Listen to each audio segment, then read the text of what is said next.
Halo semuanya, selamat datang di alur MP4. Dan kali ini adalah alur drama Korea 100 Days My Prince Part 1. Drama ini berlatar pada zaman dinasti Joseon, diperankan oleh Do Kyung Soo atau D.O, personil boyband EXO, dan aktris cantik Nam Ji Hyun.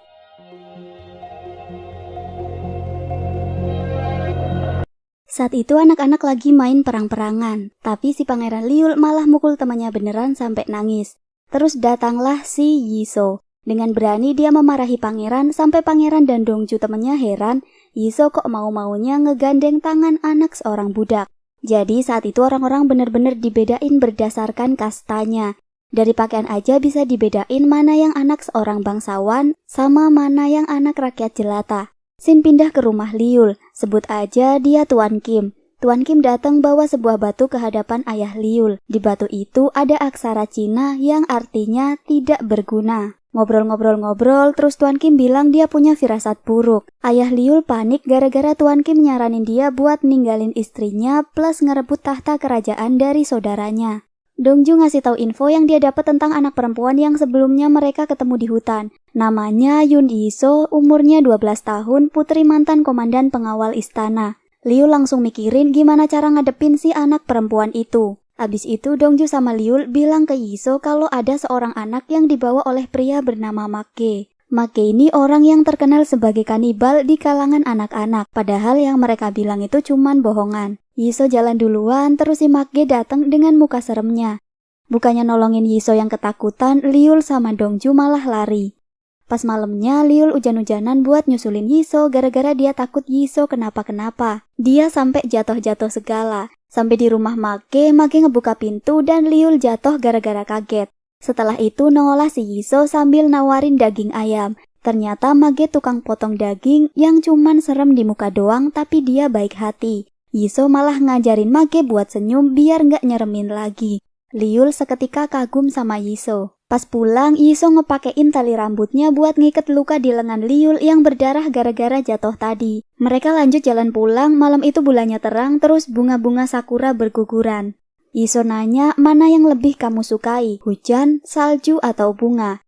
Si Liul bilang, aku sukanya kamu. Terus Yiso kaget, Liul bilang bakal nikahin dia. Setelah itu Yiso pulang duluan gara-gara udah dicariin sama ayahnya. Beda dari sebelumnya, sekarang Liul jadi rajin belajar, tapi dia terus-terusan cerita tentang Yiso ke ibunya. Ibunya curiga sih kalau si Liul suka sama Yiso, tapi Liul nggak pernah ngaku juga. Di suatu malam, setelah belajar, Liul keluar kamarnya padahal sebelumnya ayahnya ngelarang dia buat keluar malam itu. Dia diam-diam masuk ke rumah Yiso mau balikin tali rambut milik Yiso. Tapi Yiso nyuruh Liul diam dulu di sana gara-gara ada orang teriak-teriak depan rumahnya. Yiso sama pembantu-pembantu di rumahnya kaget beberapa orang menerobos masuk gitu aja. Liul ngintip gara-gara dengar suara berisik. Dia lihat Yiso mau dihabisi tapi untungnya ayahnya datang. Mereka bilang raja nyuruh mereka buat ngabisin ayah Yiso gara-gara berkhianat. Tapi ayah Yiso paham kalau itu bukan perintah raja dan dia sadar orang yang di depannya lah yang pengkhianat. Yiso ditarik oleh kakaknya buat pergi biar selamat. Abis itu di sana mereka saling serang menggunakan pedang di tangan mereka. Ayah Yiso akhirnya terluka parah. Tiba-tiba temannya datang yang tak lain adalah Tuan Kim, si komandan pengawal istana. Langsung deh Tuan Kim ngehabisin Bujun pakai pedangnya. Pokoknya malam itu Bujun sama keluarganya sama pengikutnya semuanya dihabisin. Liul datang dan bilang sebagai anggota kerajaan dia bakal ngaduin ke ayahnya plus ngasih hukuman yang berat ke Tuan Kim. Ayahnya malah marah gara-gara sebelumnya udah bilang Liul nggak boleh pergi malam itu. Liul langsung bilang ke ayahnya kalau Tuan Kim abis ngabisin orang. Liul tentu kecewa, ternyata ayahnya adalah dalang dari semuanya. Keesokan harinya Liul mau dinobatin jadi putra mahkota tapi dia nggak mau ganti baju kalau nggak ada ibunya. Sedangkan Tuan Kim kini naik jabatan jadi wakil perdana menteri. Dia bilang ke raja kalau ratu alias ibunya Liul meninggal karena terpeleset di sungai dekat kuil tempat dia berdoa. Nggak tahu beneran kepleset atau emang ulah si Tuan Kim. Raja lagi berduka, Tuan Kim seenaknya bilang pengen jadi besan raja alias mau ngejodohin anak perempuannya sama Liul. Gak disangka pembicaraan mereka didengar sama Liul. Liul tentu saja langsung lari sambil nangis pengen nyariin ibunya. 16 tahun kemudian, Liul tumbuh jadi putra mahkota yang tegas dan dingin. Sejak kematian ibunya, dia benar-benar gak tertarik buat tersenyum lagi. Sedikit kesalahan dari bawahannya pun, dia langsung sadar. Liul sering bilang, apa cuma aku di sini yang ngerasa gak nyaman? Kasim Yang bilang Liul harus tidur sama putri mahkota Kim So Hye karena negara sedang kekeringan. Kasim Yang udah nyiapin air wangi nan sehat dengan taburan bunga sama akar ginseng. Tapi Liul bilang bunga mawarnya kurang banyak. Jadi Kasim Yang keluar buat nambahin bunga mawar lagi. Tapi Liul gunain kesempatan itu buat kabur. Putri mahkota Kim udah paham seperti biasanya Liul gak pernah mau tidur sama dia. Jadi Mbak Kim ini anaknya wakil Perdana Menteri Kim Cheon. Pernikahan mereka tuh kayak dijodohin doang dan Liul gak seneng sama dia. Abis itu Raja nemuin Liul yang kabur ke perpustakaan. Ayahnya marah karena Liul gak pernah mau tidur sama putri mahkota yang mengakibatkan terganggunya keseimbangan antara yin dan yang sehingga terjadi kemarau panjang. Liul pergi gitu aja, tentu saja dia gak terima disebut sebagai penyebab kekeringan. Karena dari dulu dia gak pernah ngarep ayahnya buat jadi raja. Saat itu Liul ngerasain sakit lagi di dada kirinya.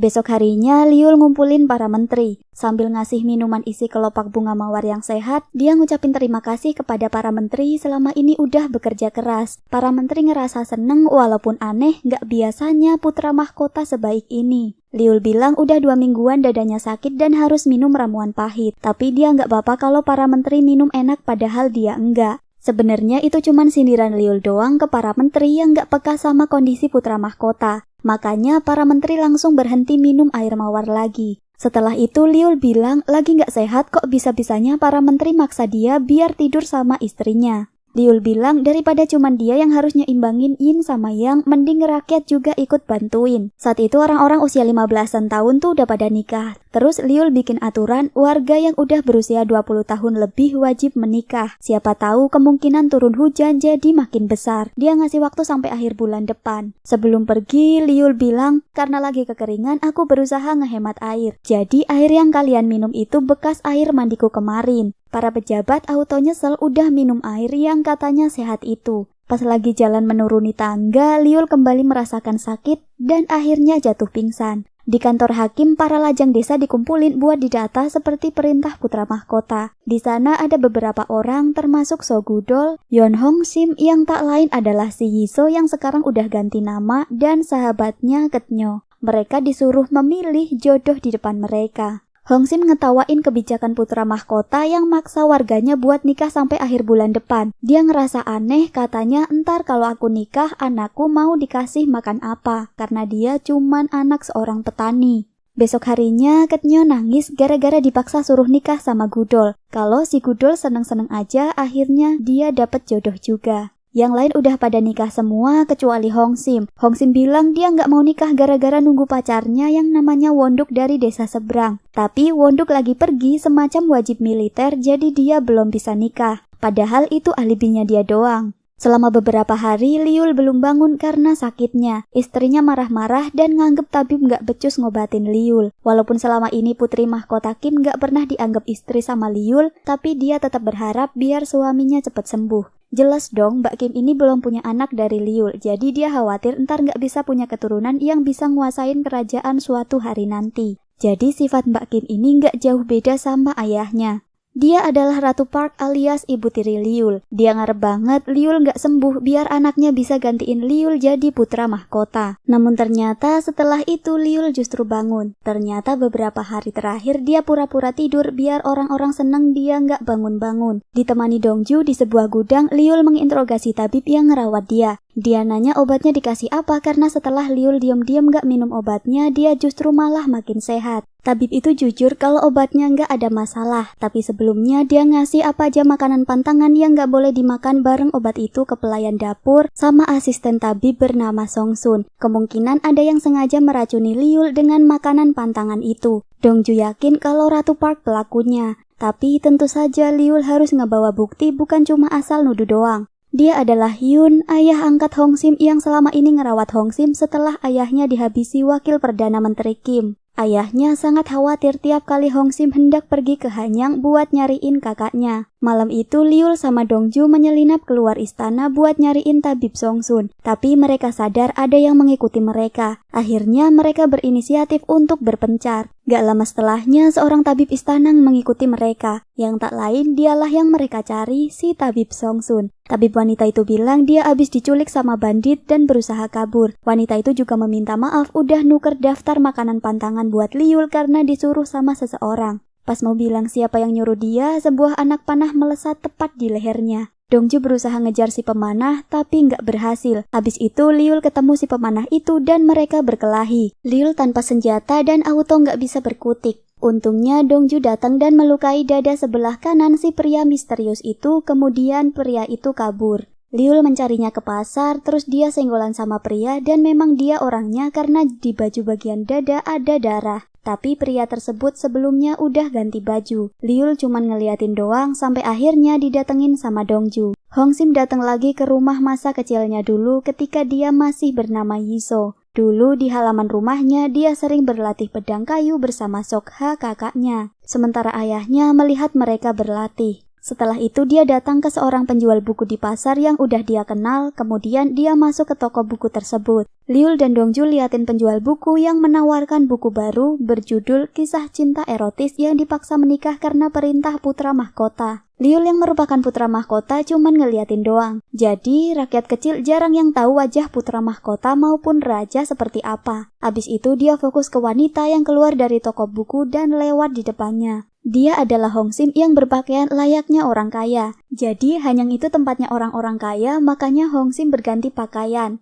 Malam itu bunga sakura berguguran. Liul ngeliat Hongsim, dia jadi inget Yiso pas kecil yang juga suka bunga sakura. Hongsim sadar dia lagi diliatin, terus dia lari. Liul berusaha ngejar tapi dia nabrak pria yang sepertinya sengaja nolongin Hongsim biar nggak kekejar. Hongsim ngumpet di bawah jembatan dan ditemukan oleh pria yang menolongnya tadi. Sedangkan Liul yakin kalau perempuan tadi itu adalah Yiso. Tapi Dongju bilang seluruh keluarga Yiso sudah tewas karena selama ini dia udah nyariin Yiso kemanapun tapi nggak pernah ketemu. Liul terus-terusan ngerasa bersalah karena udah nuker nyawa keluarga Yiso sama jubah kerajaannya. Dia adalah Jaeyun, si petugas dari balai ibu kota. Dia to the point banget bilang kalau dia tertarik sama Hongsim padahal mereka baru aja ketemu malam itu. Jadi Hongsim datang ke jembatan itu setiap tanggal 15 buat ketemu kakaknya. Dulu sebelum berpisah mereka janji buat ketemu di jembatan itu tanggal 15. Bertahun-tahun Hongsim tiap tanggal 15 ke sana tapi kakaknya nggak pernah muncul juga.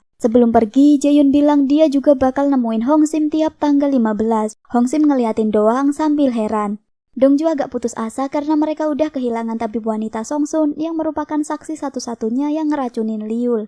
Tapi Liul bilang dia inget bentuk anak panah yang buat ngebunuh tabib wanita. Setelah itu dia bilang pengen ngadain pesta. Pesta diadain di istana buat ngerayain ulang tahun Liul. Padahal sebenarnya dia nggak suka pesta-pesta seperti itu. Di hari ulang tahunnya, Liul pengen dihadiahi busur panah. Para menteri satu persatu nunjukin busur panah mereka. Ada banyak tapi Liul belum nemuin busur yang dia cari. Nggak biasanya Liul memuji hadiah yang dibawa oleh orang-orang. Pangeran Sowon yang tak lain adalah anak dari Ratu Park juga datang untuk memberi hadiah. Pas dicek, panahnya beda, bukan yang dicari oleh Liul. Berarti bukan Ratu Park yang ngeracunin dia. Busur panah dengan bulu elang dan kualitas yang bagus. Akhirnya Liul menemukan busur panah yang dia cari dan itu adalah busur panah yang dihadiahi oleh wakil Perdana Menteri Kim. Artinya Tuan Kim yang ngebunuh tabib wanita dan berusaha ngebunuh Liul juga. Liul menerka-nerka kenapa mertuanya pengen ngabisin dia. Tiba-tiba putri mahkota datang ke kamarnya. Putri mahkota bilang malam itu dia pengen ada di pelukan Liul. Tapi Liul bilang hatinya nggak pernah sedikit pun tertarik sama putri mahkota. Sambil sakit hati, si Mbak Kim akhirnya pergi dari kamar suaminya.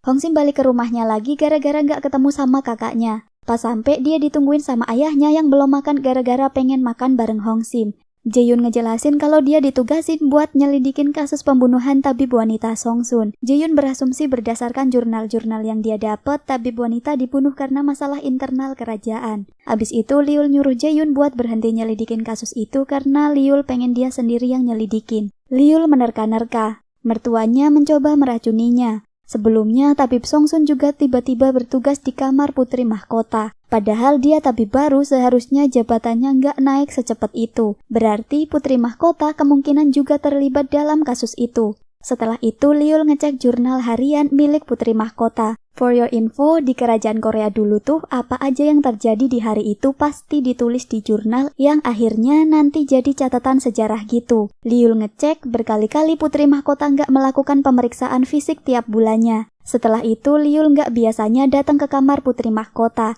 Putri mahkota Kim terlihat senang tapi tiba-tiba dia ketakutan ketika tabib wanita masuk ke kamarnya. Liul bilang putri mahkota terlihat pucat dan harus diperiksa. Tapi dia terlihat semakin gak tenang.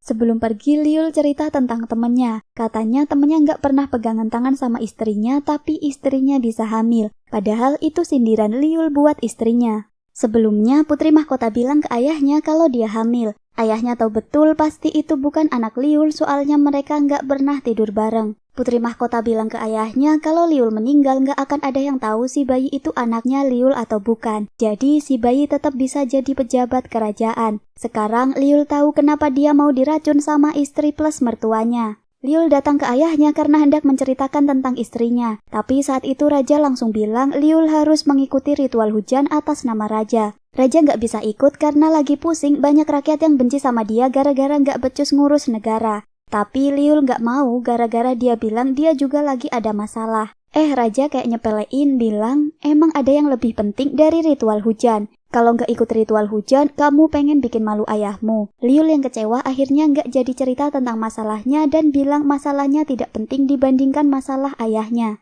Malam hari di rumahnya, Hong Sim kedatangan tamu. Orang kaya bernama Park ada di sana. Tuan Park ngebawa kue madu sama kesemek kering, dua makanan yang waktu itu merupakan makanan orang-orang kaya. Hong Sim sama ayahnya bingung apa maksud sebenarnya si Tuan Park yang terkenal punya istri banyak itu ngasih mereka makanan. Ditemani Dongju dan pengawal istana, Liul akhirnya pergi untuk mengikuti ritual hujan sesuai permintaan ayahnya. Ketika sampai di Gunung Chunwoo, mereka tiba-tiba berhenti. Tak lama setelahnya, sebuah anak panah melesat di depan wajah Liul. Mereka diserang para pemanah suruhan wakil Perdana Menteri Kim. Sebelumnya, Tuan Kim nyuruh Muyon buat ngabisin Liul. Muyon ini adalah orang kepercayaan Tuan Kim dan dia juga yang dulu memanah tabib Songsun. Liul sempat memanah tapi akhirnya kudanya terkena panah dan Liul pun jatuh. Dongju ngebawa Liul kabur, sayangnya Dongju terkena panah di pahanya. Mereka ngumpet di bawah semak-semak sementara Muyon dan kawan-kawannya mencari keberadaan Liul dan ngelihat dua orang lari terpisah keluar semak. Sayangnya Dongju terkena panah di punggungnya hingga dia jatuh ke jurang dan kepalanya membentur batu. Sementara Liul terjebak di tebing.